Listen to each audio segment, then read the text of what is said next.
You could be anywhere doing anything, but you're hanging out with us, and we appreciate that. So wherever you're listening and you're watching, and however you're listening and you're watching, we appreciate you guys for listening and for watching. With that being said, ladies and gentlemen, welcome to another exciting episode of the Game Plan Podcast. Alex Goodwin is my name. You can follow me on Twitter at Alex Goodwin TSM. Again, that's on the artist formerly known as Twitter. At Alex Goodwin TSM, that is T as in tacos, S as in sangria, M as in margaritas. Kennedy Miller. What's going on, fellas? How y'all doing? Pretty good, man. Pretty good. Where can the folks find you on Twitter, dog? Find me on Twitter at _Kennedy Miller _ Again, that's _ Kennedy Miller _ All right. And once again, Sinla Preps, the man, the myth, the legend, Lamar Gafford himself. What's up, dog? I'm pretty good. I don't have anything clever to really say, but I guess I didn't dress up on my Friday's finest like some fans in Indiana, but we got ourselves a series. You said our Friday's finest. See, I don't know if you talk about Reggie Miller or them two white men who was dressed up like Flavor Flav. Like, I do sure. But I know when I saw them boys, I was like, yo, do they have on top hats? And at first I thought they had on, like, speaking in the spirit of Flavor Flav, I thought they had on clocks. But I realized those were just like fathead cutouts of like Kendrick Perkins and Stephen A. Yeah, that's exactly right. And actually, one of my guys, he actually showed me the reference. Like, this was from a movie from Dumb and Dumber. And so I kind of understand now why they wore the medallions in that. So that's the good thing, I guess. Ken, how much would they have to pay you to come out the house dressed like that, and then knowing you're gonna be on national television and people gonna be talking about you immediately? You'd have to pay me some money, but I mean, honest, they have said some questionable things about the Pacer, about Tyrese Halliburton and some of the Pacers. So I get why some diehard fans would do it. So I'm not upset at it, but would I do it? Absolutely not. I mean, not even necessarily, but like the colors, the color, wow. I mean, I can make a statement thinking that Stephen A. and Kendrick Perkins is hating, but I don't have to humiliate myself in the process of doing so. Correct. Like, that is just me, and that is before we get to the fact that Reggie Miller was showing up still dressed like an undercover cop. But also, are those suits really the worst thing you've seen an Indiana fan wear before? Like, you got to think, probably at Indiana Hoosiers games and all these other Indiana Colts games, I'm pretty sure it's been people that's been dressed way worse than wearing some outlandish colored suits. I think that you raise a fair point, but I think the thing like about college basketball and college sports, man, is that the whole point is that everybody dressed up looking ridiculous. Like, people painting their face, sure, all the craziness, right? Like, that's, I don't know if it's part of the charm, but like, is it crazy if everybody's doing it? It's kind of like that scene in The Incredibles where Homeboy said, if everybody's super, then no one is. If everybody's dressed like an asshole, then no one's dressed like an asshole. You know what I'm talking about? Yep.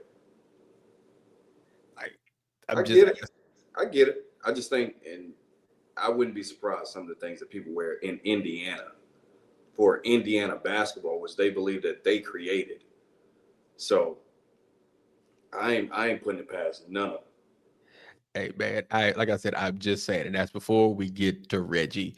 And Reggie turned 60 in like a couple of months. Reggie out here trying to dress young. Well, I mean, Lamar even said, we saw Terry Crews. We saw Terry Crews last game in Indiana jersey. And they did a TikTok singing 1,000 miles. But I don't even think it's necessarily the jersey in and of itself. No, like, that's not crazy, but I'm just saying, clearly it's some wild stuff going on, because never in my life would I have thought that I would see Terry Crews in an Indiana Pacers jersey. I think I got it right now. I think I got it. I think I got the reasoning. Okay. Jim Irsay passed away. You know what Jim Irsay, him having the dust and everything like that, right? So I'm pretty sure that there's some leftover going around there. Somebody has to have that. Someone may. A few years ago, I would have taken the bait and we would have ran because Lamar, that was an alley oop that I would have thrown that down the way D Wade threw it up to LeBron and had his hands up. Like it would have been that.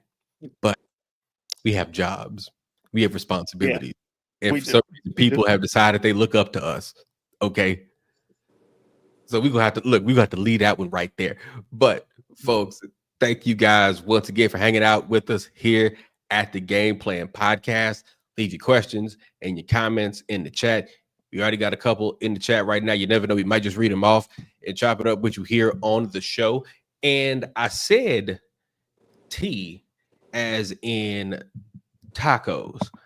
I should have said T as in takeover because that's what Shai Gilgeous-Alexander did at the end of that ball game. He absolutely took the game over, and he was the reason why the Thunder tied this thing up 111-104.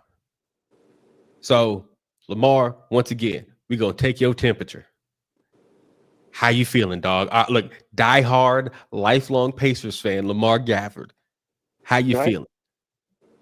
Man, I'm nervous. I'm nervous. I'm nervous for the boys right now at this point here. But I had a feeling that game 4 was going to be something here where obviously OKC was going to give their best punch in this case. Not just only the fact here that they had Scott Foster officiating this ball game, but you knew that they were going to come out there and they weren't going to lie down.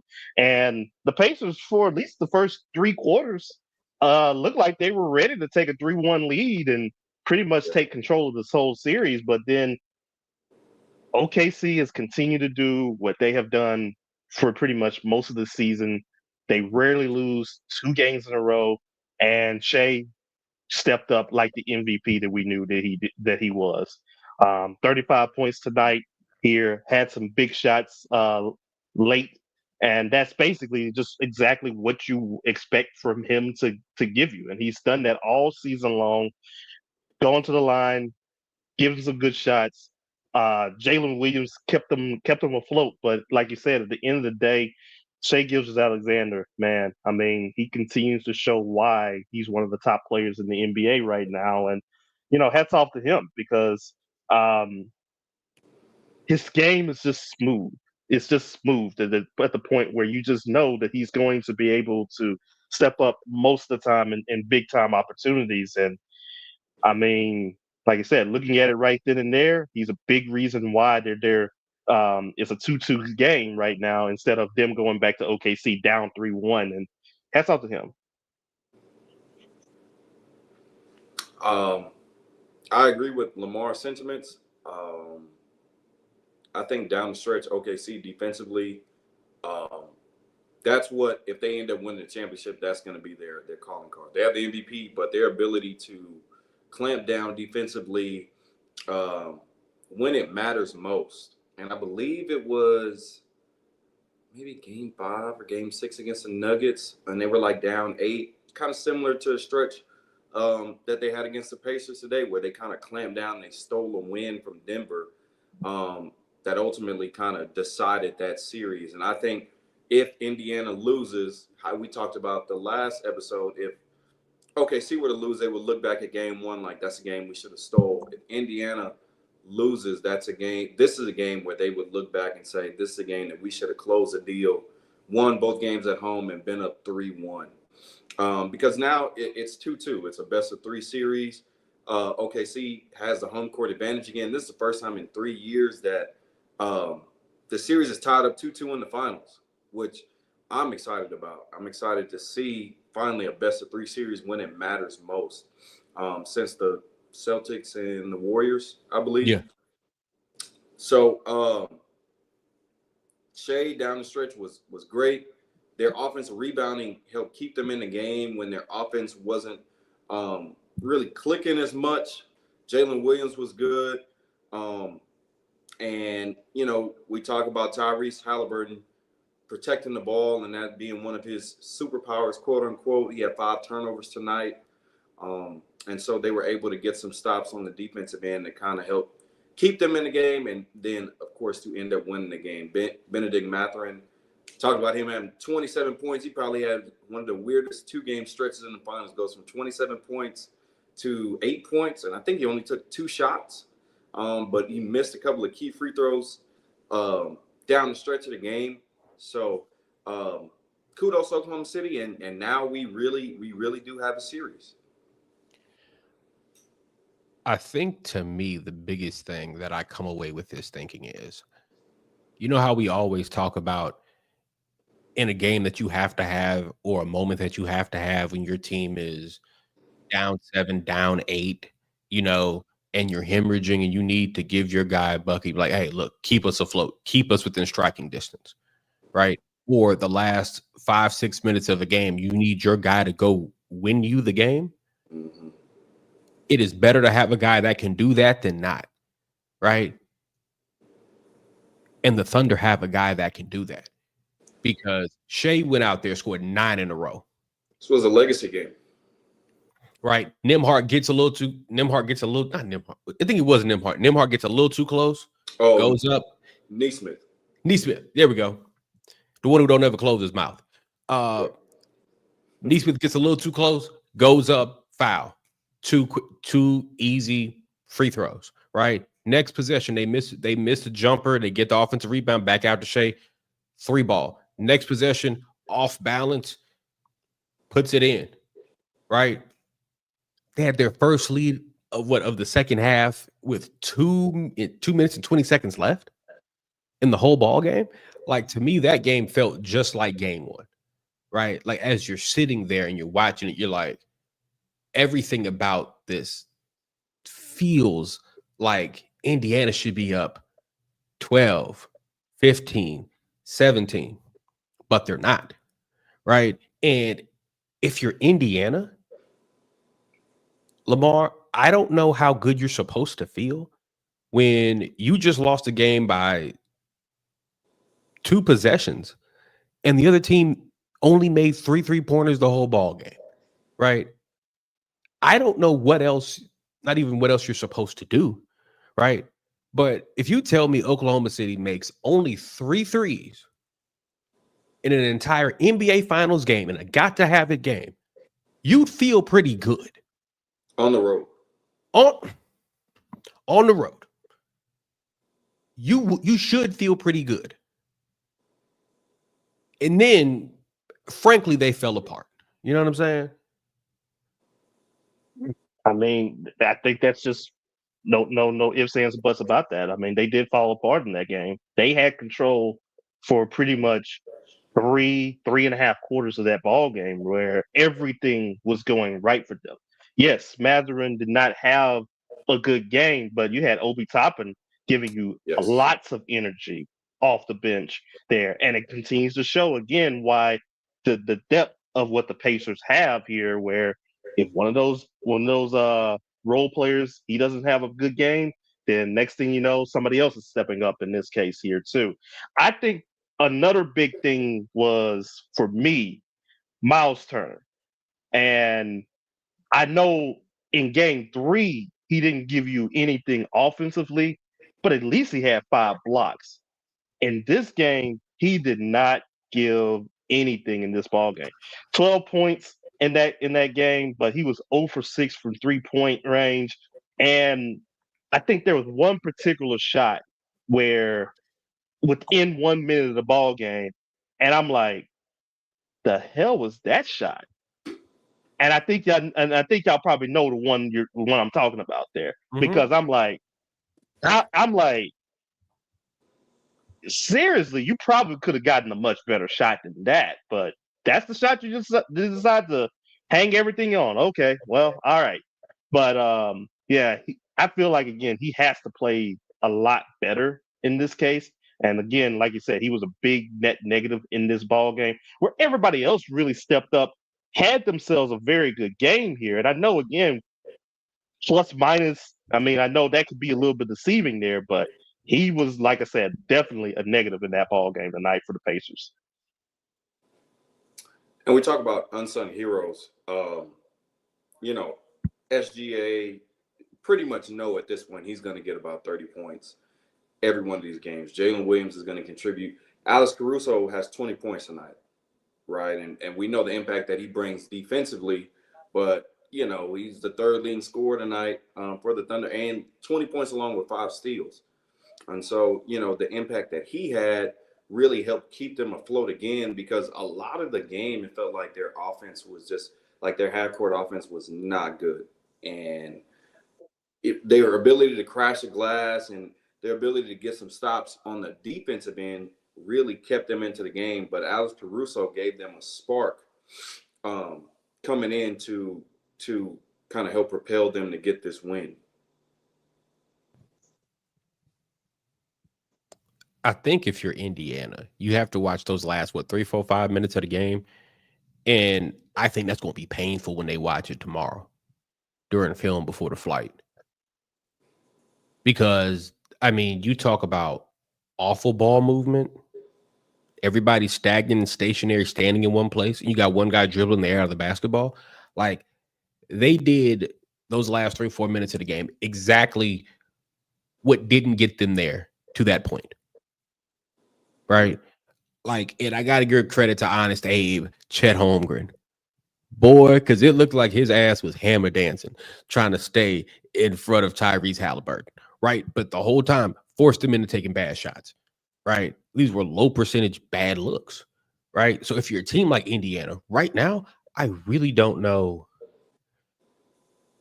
There are a lot of teams, and we're going to see what they're made of coming off of this, right? Because we saw what Oklahoma City was made of after struggling mightily down the stretch in game 3 and really not being in the driver's seat for much of game 4.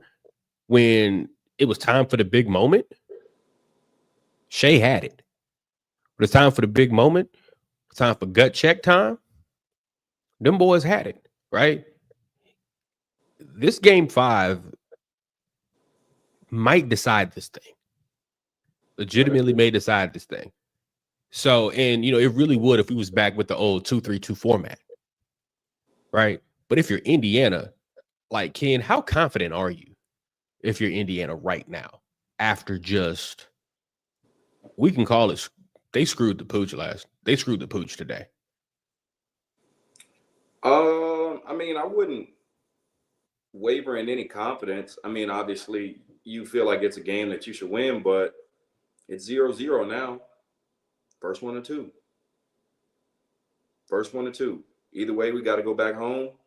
And all we got to do is steal one. All we got to do is steal one back in OKC like we did in game 1. They defied the odds all playoffs. So I don't think that them dudes would be lacking any confidence. Obviously, we talked in length last episode about how great Rick Carlisle is, how underrated. We haven't talked about him much since, that 2011 championship ring, but he's going to have those guys ready. Like, they're going to be ready to play. And I don't think at this point, it's going to be a 6-game series. I think this is going 7.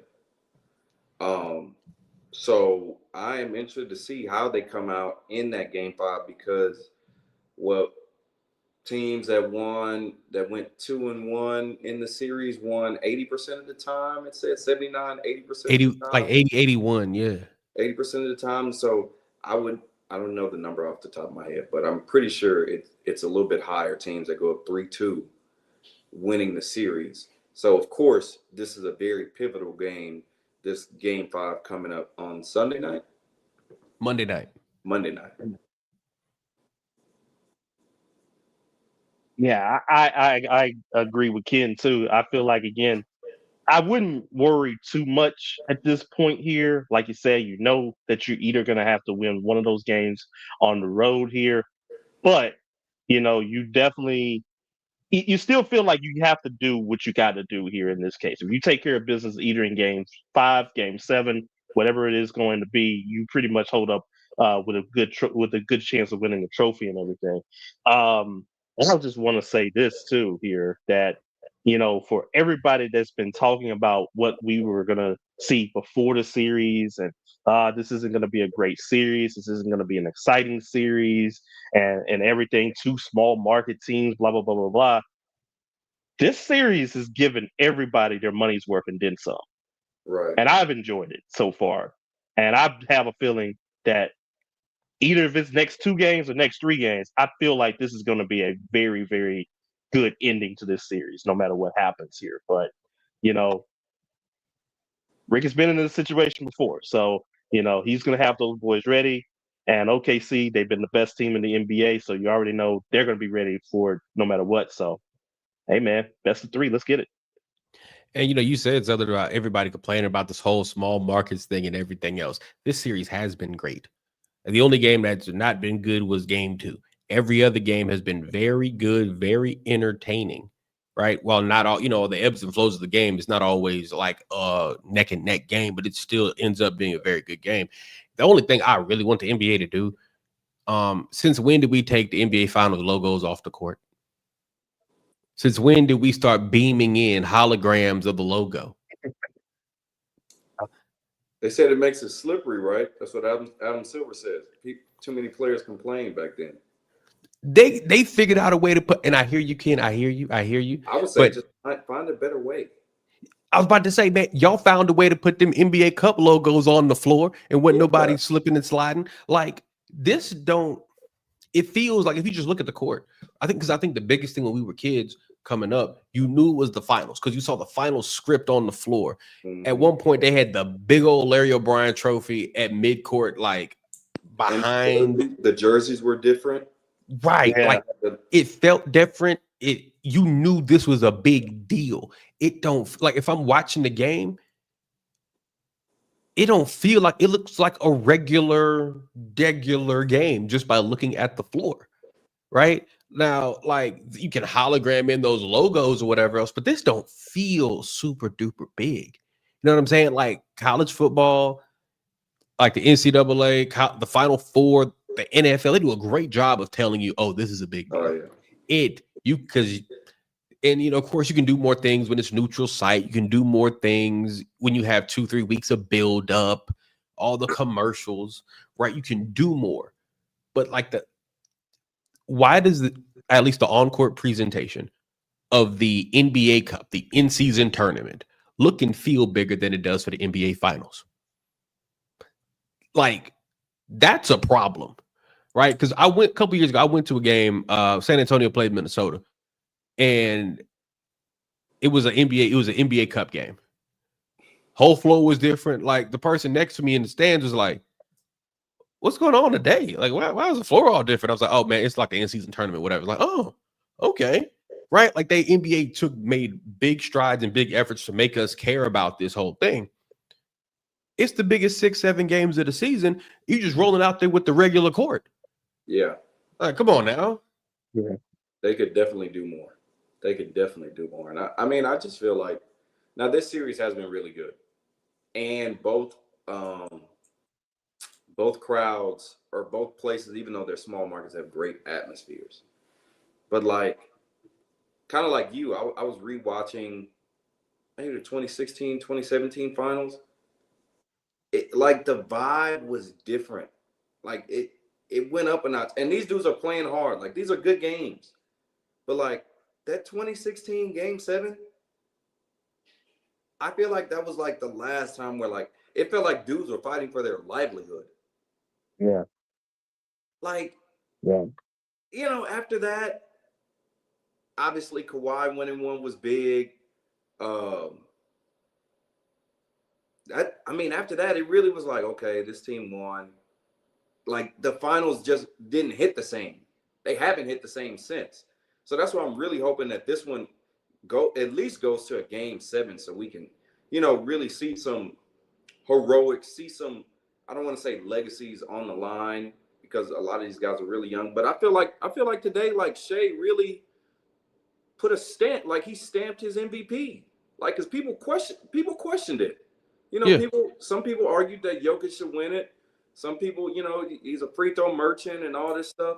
Like that dude he had 9 straight points. He had a 3. He had the step back. Could have been a push off. Could have been a travel. Maybe. He knocked it down though. Hold on, Ken. If you were coaching against Shea, and you saw like if it was high school and somebody pulled that move, you'd be hollering for a travel, wouldn't you? In a tech. Get a technical foul. Because it's obviously, first of all, it's a push off. Then he pushed off so hard that he traveled because he lost his balance. But I mean, I get it. I get it. You said I get it. I get it. Like that's not the first non-call that we've seen on a big stage before in the NBA. Come on, people. It's not on the level of Michael Jordan and Byron Russell. Yeah, I mean, it's just I'm a neutral party in this. So it doesn't affect me either way. However, if this was between 2015 to 2018, Cleveland Golden State, I probably wouldn't go on air tonight. Yo, bro, King would have been screaming bloody murder. I'm not gonna lie. I've known Kennedy Miller practically my entire life, it feels like, right? Like I've known Kid for a long time. Those 4 years, that Kennedy Miller was stressed out in a way between 2014 and 2018 that no young person should be this stressed. It was a level. I'm like, brother, you need some high blood pressure medication. Because I'm like, why do you still watch this team? This isn't healthy for you, dog. This is not. That's how you end up talking about Chetty Osman. It was unhealthy. It was unhealthy how much I thought about ways that we can beat the Warriors.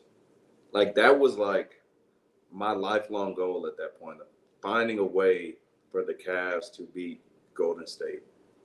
And I used to hate. I used to hate that highlight that they always had of Steph Curry when he got like the little he got that step on LeBron. I want to say that was 2016 or 17. He like ISO'd him on the wing and he got like a step on him, and it was a clear double dribble. Like it was clear that he touched the ball with both hands and faked him to get the layup. And I said, how is the NBA promoting this?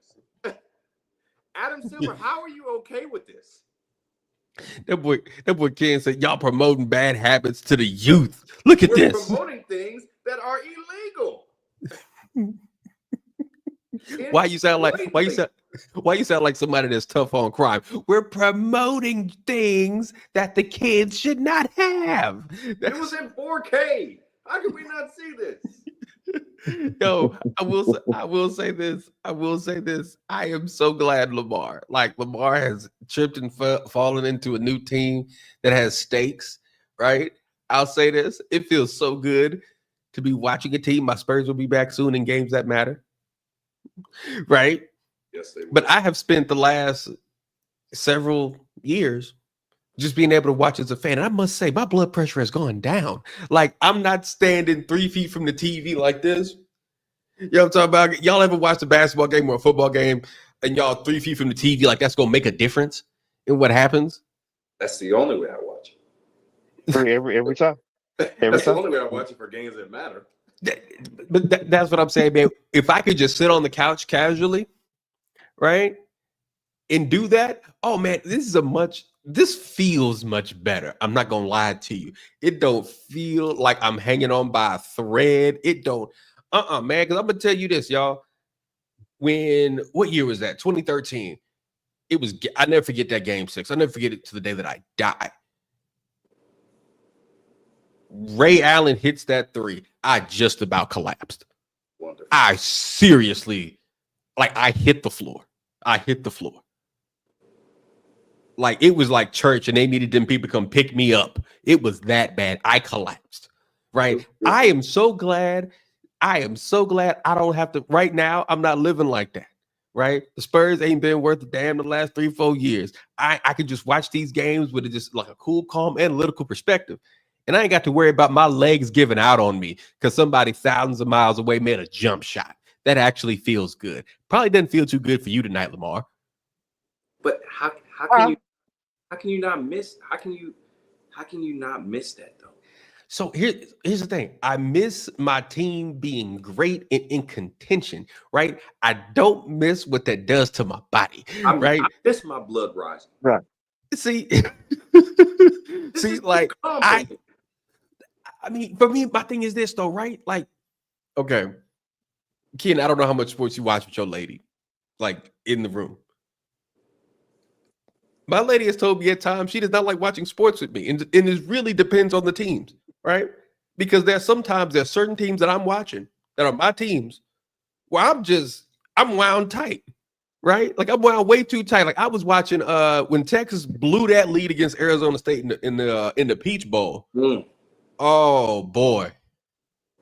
Oh boy. I put Samuel L. Jackson in Pulp Fiction to absolute shame.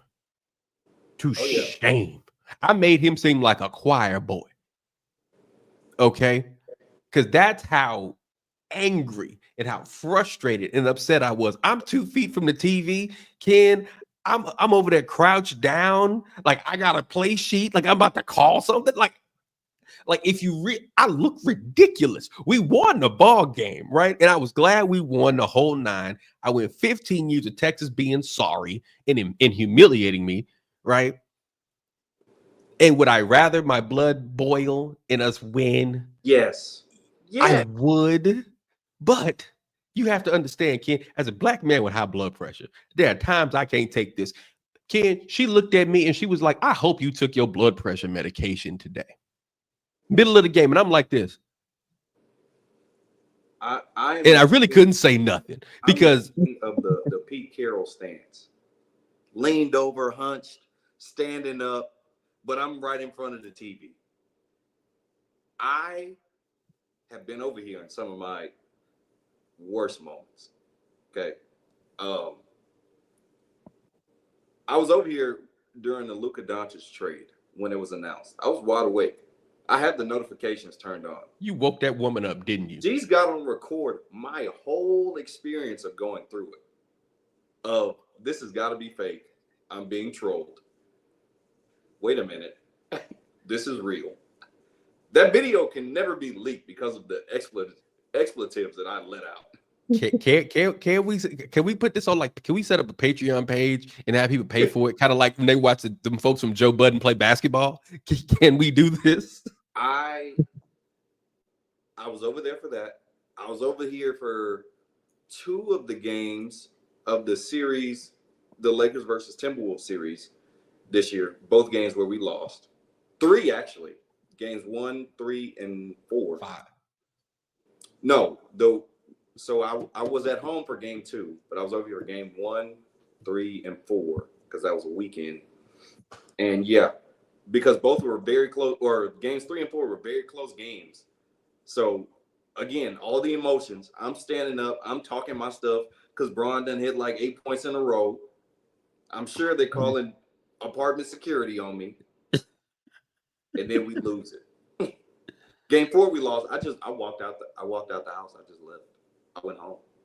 I did. You said I don't want no company. I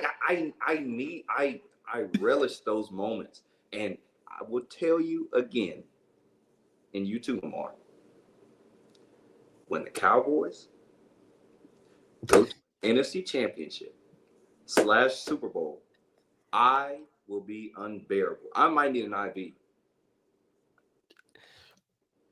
I might need it. I might need an IV. And bro, people say they go to these watch parties and all this. I'm not going nowhere. I'm going in my room and I'm cutting the light off and I'm standing in front of the TV. I don't need to hear nobody's opinion. I don't need to hear they should have ran the ball and all this stuff. I don't want to hear it. You're going to be in there shaking. Like a stripper.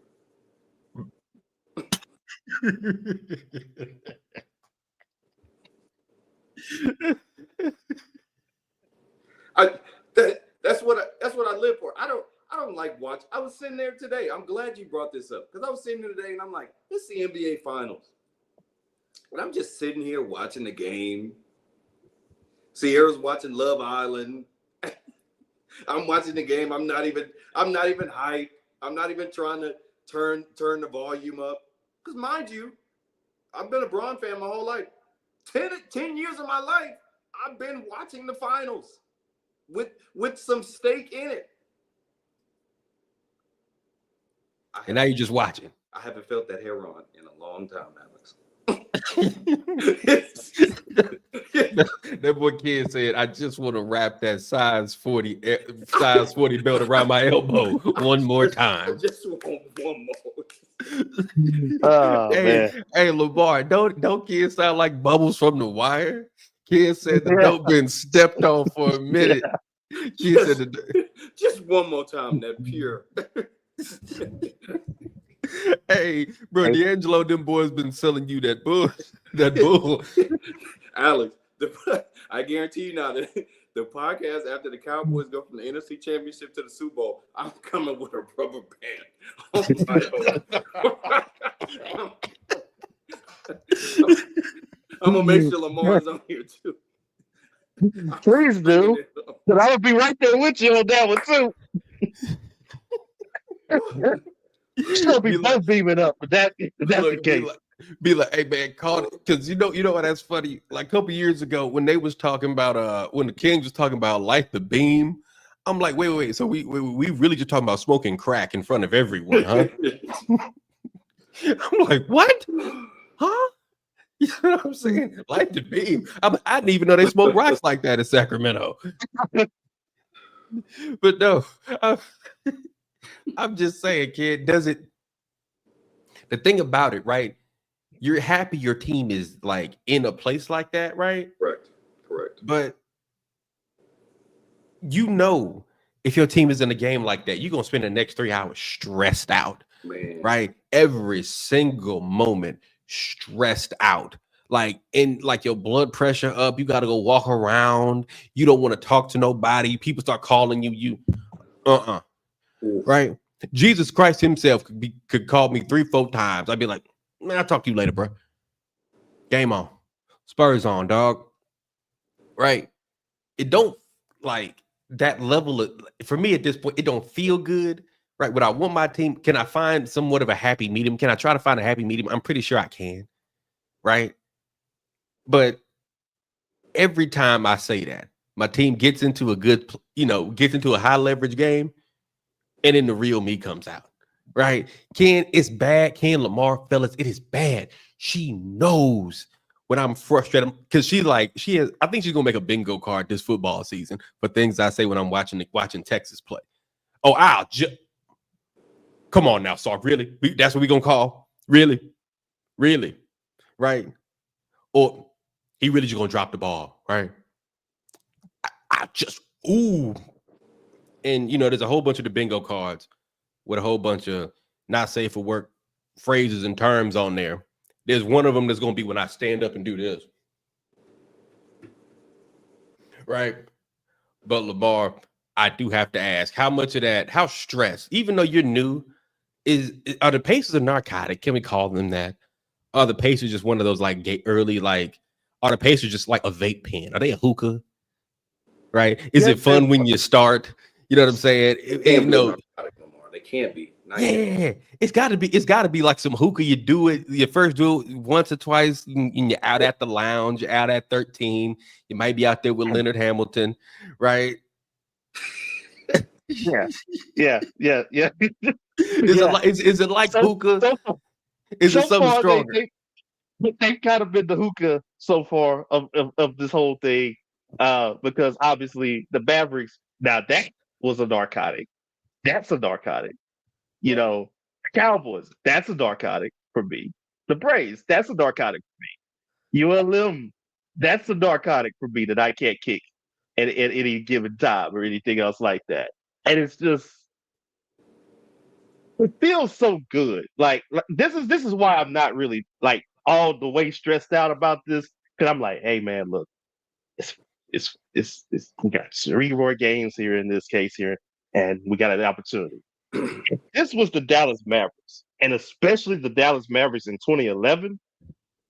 I mean, shoot, man. I'll even tell you throughout all that stretch here, that game 4 when we lost that game against the Trailblazers, the Brandon Roy game, his last stand. I was this close to giving up with them at that point because I was just like, I've seen this happen so many times during the 2000s. This team is so good. This team blows it away. And then I think I was just so stressed out. Even when we swept the Lakers, I was happy about that, but I wasn't really happy about the finals until holy crap, we could actually win this thing. Next subject, Lamar. Up in Game 6. Can't believe it. Ken, why you saying next? Right. Oh, yeah. Oh, that is. Yeah. That was the time when LeBron like couldn't post JJ Barea in the biggest moment of his life. Relax. He Oh, my couldn't. bad. I'm sorry. Kudos to the Mavs. They played well. That boy Ken said, "Let's move on." Let's move on. But, Ken, that was almost 15 years ago. Still hits the same. He's won what? 4 championships since. Still hits the same. Ruined the three-peat. I thought San Antonio ruined the 3-peat. They did too. But we had a better chance of beating Dallas and San Antonio in 2014. That's fair. I'll say this, Lamar. The idea that as a sports fan, sometimes you can show up and be like, man, we ain't even supposed to be here. Right? Like, if you're a team like Indiana, I do think you're playing with house money. Right? Because no one thinks you're supposed to be here. Right? You're not. Right? We thought they were going to lose what? To Cleveland? Yeah. And then the Knicks series was I thought they were going to lose to Milwaukee. I went with Indiana in that series. I was like, it's Giannis and dudes. It's Giannis and the Pips. Right? So I'm like, they'll be fine there. But every other series, there were reasons to be like, nah, not them. Right? So you could be like, all right, yeah, we're here. Right? But it's good luck to them boys. Lamar, y'all got 2 games left to win. And I would say this would be the greatest example of bandwagon hopping and unwittingly falling ass backwards into a title. That's incredible, Lamar. Honestly, I would have to give you credit. Like, that's why it's a hookah, though. Like, it's fun for you. Like, it's an entanglement. Yeah, like it's an entanglement. You know as well as I do that Cowboys are heron. This is not a fun ride. No. This is times where you wake up and you peed on yourself.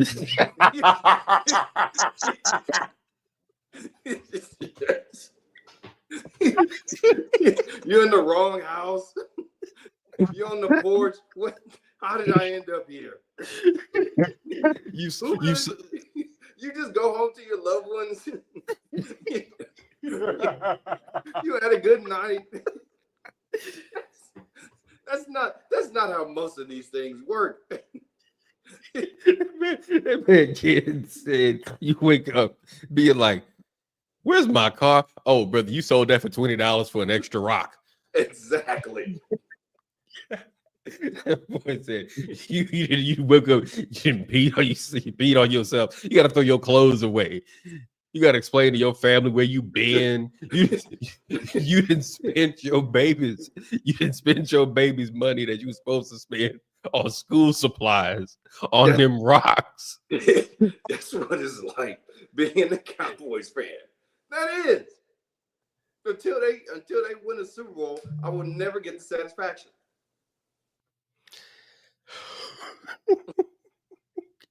We started off talking about the finals. And now we're running an ad basically for the DARE program. This is Red Ribbon Week. And stuff. Yes. That boy said Lamar can go home. Look, you can go home. How was the party? Oh no, it was nice. Saw a couple of my friends up there. I hadn't seen him in a minute. Saw one of the homies from college. He was there. That boy Ken said if you really on that hard stuff, you gone for 3, 4, 5 days. You in a room, in one of them rooms where they got where the blinds is closed. You just been in there. You ain't seen the sun in a week. You still coherent on the hookah. You can still tell them everything that happened that night. Some of these Cowboys losses have been very traumatic. I blocked them out of my memory. I can't remember some of these games, nor do I want to. Okay? That is the difference. Oh, man. Let's go to some of these fan questions, fan comments. as we get out of here, the homie Mark said he's been lighting up the chat. I don't know if y'all can see it, kid of Lamar. He said Cowboys like doing meth. You will watch your teeth fall out and ask for more. Oh my goodness. And it's meth from Walter White. Okay. I was just about to say, y'all, but say Cowboys fans, like that must be like living in Tulsa, because after watching First 48 all these years, that's a place I'll never go. Because you want to talk about that hard stuff. Oh boy. I mean, that's what it's like, bro. That's what it's like. And Lamar, you probably feel that way too about, well, you know, the Mavericks have won in your lifetime, but in those 2000s runs, the Mavericks, these really good teams, then, you know, 06, then 2006. 07, you know, they lose in the first round with the #1 seed. Then I think, did they choke another one in like 08 or 09 against maybe like Denver? That was 07. 07. Yeah, We 07 believe was Warriors. 07 was the Yep. Warriors. But wasn't there another And one where 08. like they probably should have won and they lost to like Kenya Martin, or like not Kenya Martin, but like they kind of like 09. 09. 09, second round, we got to the I think we got to the second round, played against the Nuggets. This one didn't hurt as much, but yeah, 06 hurt a lot. Yep. Obviously, Dwayne Wade's still shooting free throws as we speak, but it's all good, D Wade. I forgive you now. But 07, man, I'm talking cash, and I'm in college, and so this is my sophomore year in college. I'm talking cash noise. One of my friends, he was a Heat fan at that time, so I had already heard his mouth once about the Heat winning a championship. He was also a Warriors fan, so I think he kind of rides with the Warriors. And this is when before the Warriors became the cool, trendy team to root for and everything. Man, there's one shot where there was like a lonely Dallas Maverick fan in a sea of We Believe Warriors shirts and everything else like that. I felt like that fan as we're like losing this series. And I'm like, we won 67 games. Yeah. We have the MVP, and we're losing to these guys. These guys. Boys got wore out by Baron Davis, Steven Jackson, Matt Barnes, and Al Harrington. Sent them boys to the upper. MVP at home, virtually. Hey, I go like at that point the Warriors weren't. We couldn't even call the Warriors hookah. At that point, the Warriors were just straight up Reggie. You just that's when people were smoking whatever they could get their hands on. They're smoking it up there. Hey man, look, the Warriors either were Reggie or they were Mad Dog 2020 or Boone's Farm. Oh my gosh. You talk about a headache waiting to happen. Look, it's fun in the moment. You're just trying to get to where you're trying to get to, but you're gonna wake up in the morning feeling like you just got hit by a bus. Man, they weren't in San Francisco like they are now. That's straight up Oakland, as what Gary Payton would say. Oh man, let's go to some more of these fan questions, fan comments. 7-foot chicken George better not ever be in another Wemby combo. I'm guessing this must be in reference to Honest Abe, Chet Holmgren.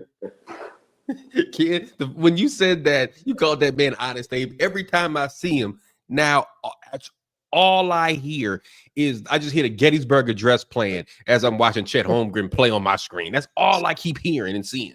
Somebody tweeted it. They're like, he's like, if Honest Abe were listening to NBA YoungBoy growing up, that is Chet Holmgren. Like, and no, he should never be in another Wemby conversation. He might not be better than Evan Mobley. What is this year? This is Chet's second full year. Do I have that right? He was in the draft with Paolo, but he didn't. Jabari Smith. But he didn't play that year because he got hurt in the Drew League or something. Yeah, I think he got hurt maybe in the summer league. Yeah, or it was like one of them rec league games. It was something weird. Mm-hmm. Yeah, but I'm like, this is like his second full year, so it's like, all right. He's solid now. Like he ain't bad. I'm not saying he a bum, but like Wemby is on the pathway to being the best player in the league. And I cannot wait for that one. Because, man, them boys do not like each other. And for all the talk from all the OGs about, all these boys too friendly. Everybody want to talk after the game, before the game, and do X, Y, and Z. Never mind, that's a bunch of bull. Because, didn't Michael Jordan and Danny Ainge go, off before the game and stuff? So I've always, didn't buy into that as much. But if you want dislike,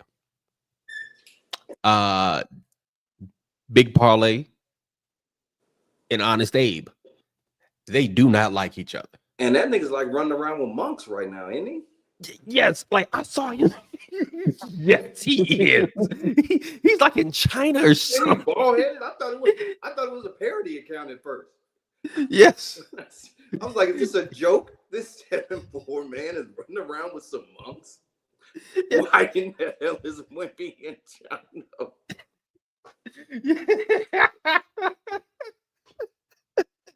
Yes, he is in China. I'm like, what is happening right now, dog? He is in China, man. Some people, man, some people are at the bar smoking hookah. Other people out in Houston hanging out at 13. Other people, are in Cancun. Big Parlay is in China. Monking it out. He ain't gonna be like Malcolm X when he found the Honorable Elijah Muhammad.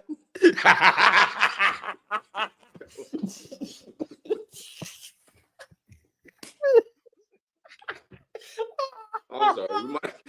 We might have to cut all this. Wimpy gonna be at the interviews. Chickens come home to roost never made me sad. In fact, it only made me glad.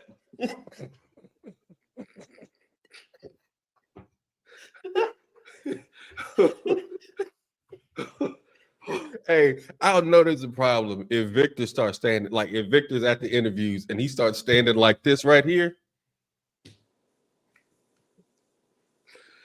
Well, the Honorable Elijah Muhammad teaches us, oh, brother.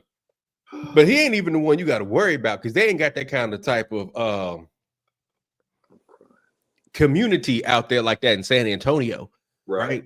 Now, the place you should be worried if Victor would be Houston. Oh, yeah. If he was in Houston, oh, boy, you might have to worry about that. That's why the year when Kyrie Irving was considering coming to the Rockets, I'm like, Quanell X and Kyrie Irving in the same town, they going to have to turn Kyrie Irving around at city limits. Like this the club. Like they got to have a picture of him at city limits on I-10 and be like, nah, brother. Turn it on around. No, brother. No, brother. No. We heard about you. We cannot have you. Maybe not shout out to Quanell X. I was about to call him, but I want my job.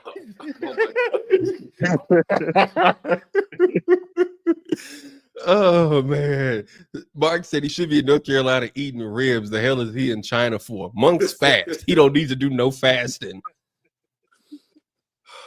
Man, speaking of that, and like you said about him and Chet, having real beef with each other. I would like to pay Good Buddy to see them two fight.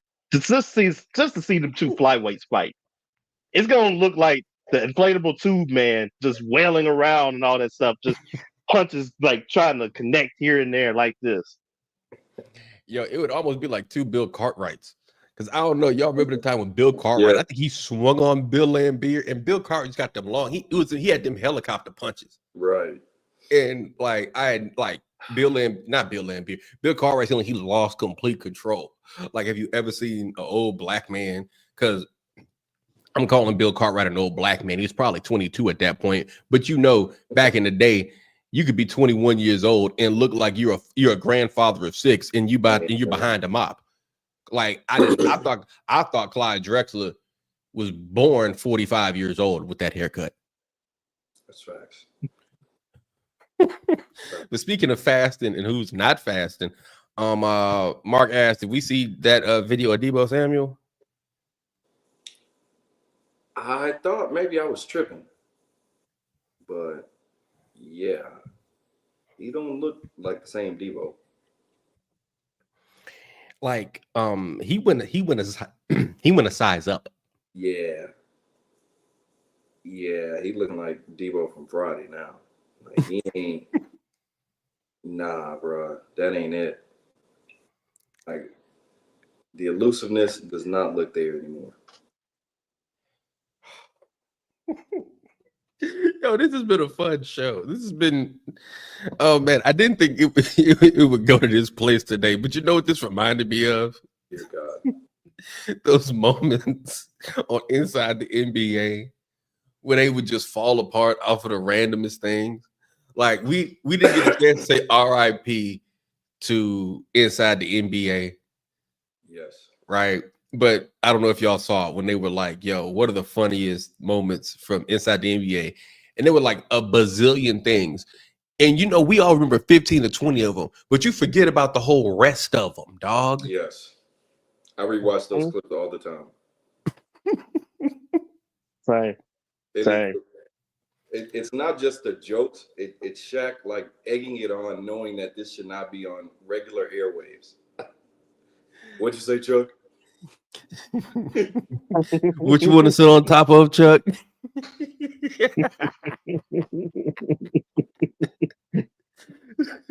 Show him how you're gonna whoop down those churros again. That was crazy. That was crazy that he did like 3 times. Hey man, like Shaq is that kid. Inside the NBA feels like, I don't know if you've ever been there. I've been there. Like those kids in the back of the classroom who are cutting up, and the teacher is just trying to do their job, right? And the three of you can't stop laughing, and the teacher's like, the next one of y'all laughed, you go into the office, right? And then here comes Shaq. What you want to sit on top of, Chuck? You just trying to hold that laugh in because you know if they call your mama about them putting you out of class, it's gonna be an issue. Oh yeah. Oh, man, so before we get out of here, what's y'all's favorite moment from Inside the NBA?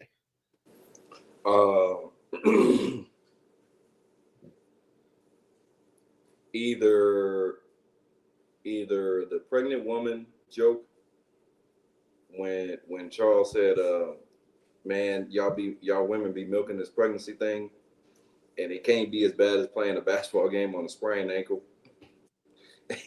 And Kenny proceeds to say, Chuck, why don't you ever buy a woman a watch? Because there's a clock on the stove. That is some old black man logic. And I would just say, for the record, if somebody tries to aggregate this clip, I think what Chuck said is absurd. Absolutely. I do not agree with that at all. And I was quoting that. Yes. I believe it. We at the Game Plan podcast do not condone Chuck's behavior on that one right there. Only time I condone Chuck's behavior is when he's talking about sitting on top of the monster. And the Jesse. Yes. But he was like, yeah, he was like, what they have on MAGA hats. He's like, America, don't commit crimes and pay with checks. You should have just called Liam Neeson. The producer's like, stop. Hey, yo, that's what they like this. And Ernie's trying his best. Ernie just like, Chuck, please. Anytime someone's like, please, right? Man, that was so funny. Oh, God. And that is another episode of the Game Plan podcast. Alex Goodwin is my name. You can follow me on Twitter excuse me. Ooh, I almost gave out your Twitter name for some doggone reason, Kennedy. I'm tripping. It's time for me to go to bed. At Alex Goodwin TSM. Again, that's on the artist formerly known as Twitter. At Alex Goodwin TSM. That's T as in tacos, S as in sangria, M as in margaritas. Kennedy Miller. Yes, sir. Where can the folks find you on Twitter, dog? Find me on Twitter at _Kennedy Miller _. Again, that's _Kennedy Miller _. All right, Lamar Gafford, my dog. Where can they find you? Where can they find your work? All that good stuff, man. That's it. Once again, you can find me on Twitter at Lamar Gafford, all in one word, at Lamar Gafford on Twitter. You can also find me on Instagram, primetime2832, and you can catch me on sinlabpreps.com. I promise you, I'm not, during these games, I'm not playing solitaire like Stephen A. Smith. Oh, I forgot. Oh, man, boy, they're going to light him on fire for that. Oh, yeah. Don't forget, folks, follow the show on Instagram at _ the Gameplan Podcast. Again, follow the Gameplan Podcast official Instagram page at _ the Gameplan Podcast. Follow us on our official YouTube channel, where if you're watching live, you're watching this here very stream. Don't forget to like, share, and subscribe. And tell 10 friends, tell 10 more friends, tell 10 more friends. Tell 10 more friends about the Gameplan Podcast. Wherever you're listening, however you're listening, we appreciate you guys for listening. For Kennedy Miller and Lamar Gafford, my name is Alex Goodwin. This has been the Gameplan Podcast. We will see you guys after Game 5. Take it light.